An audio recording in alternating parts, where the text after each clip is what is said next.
Welcome to Hotline TV, everyone. I'm Sean Miller. And I'm John Mercurio. We've got a Sarah Palin update in just a minute, but first we're going to look at the Hotline Diageo tracking poll, which today has John McCain at 42 points and Barack Obama, as you see, at 47 points, a 5-point gap. All right, on to Governor Palin, who Yes. has been getting a lot of potentially damaging attention right now. She has. Over the past 24 hours, I feel like, the storyline on her has actually sort of worsened, if that was even possible. She did do an interview with CNN, which looked relatively, favorable. She talked to Drew Griffin.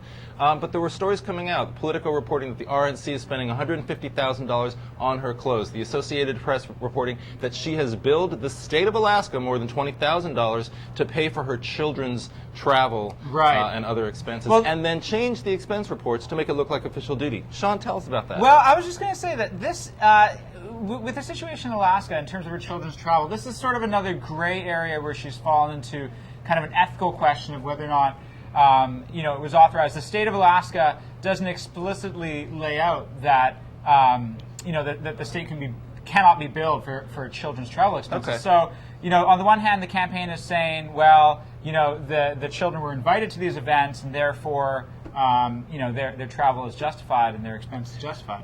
There are so many bad numbers coming out about her right now. You've got the new NBC Wall Street Journal poll today that's saying that Palin's qualifications to be president, not vice president, but to be president, rank as one of the biggest concerns of voters right now as they're looking at the McCain-Palin ticket. Bigger than McCain's connections to President Bush, bigger than McCain's ability to handle the economy, bigger than McCain's record in the war in Iraq. That, I think, is a big red flag. Also, the New York Times CBS poll showing that her unfavorables, her negatives, have jumped 14 points, over the past month, which now make her the most unfavorably reviewed or received vice presidential candidate ever. More than John, Dan Quayle. who's being polled here? That's my question. Because I think what you really have Clearly is not the base of the Republican Party likes Sarah Palin, and I think that's really all that matters. What we saw yesterday, though, which I thought was also interesting, was that she came out again and started mentioning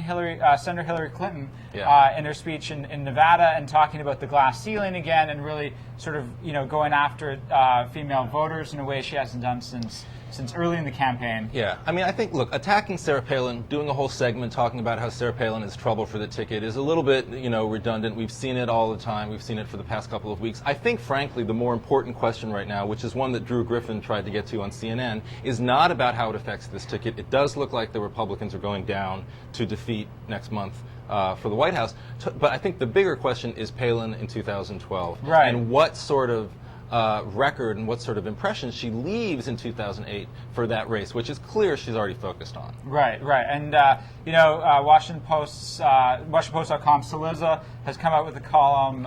Big friend of the show. Chris Saliza loves the show, as we love him. Yeah, and he was weighing whether or not she was going to run in 2012. Some of the columnists with the Las Vegas Review-Journal were weighing that question as well. Yeah. I think she's going to come out, as popular as when she came in. I mean, I think the people who like her... You are such a Palin apologist, Sean Miller. What can I say? I mean, she's a good-looking woman. Speaking of good-looking women, we've got Hotline's own Quinn McCord for a new daily segment on the hot Senate races that we would like to call a Quickie with Quinn. Quinn? Thanks, John. Well, the big news today is our Senate scoreboard is updated with new polls showing Democrats still winning 59 seats, just one shy of a filibuster-proof majority. And Chuck Schumer is going to solidify those gains with new ads today against Roger Wicker and Norm Coleman. But Republicans have a new ad in Louisiana. John Kennedy is running an ad with Bobby Jindal, the governor's endorsement, which is a bit of a surprise. Also, unless you think this is all going to be over by November 4th, we're reminded today that Georgia has a 50% runoff law, so there could be a December 2nd runoff between Saxby Chambliss and Jim Martin if no one wins on November 4th. Back to you guys. All right, that's all for Hotline TV today. I'm Sean Miller. And I'm John Mercurio. We're going to see you next time on Hotline TV.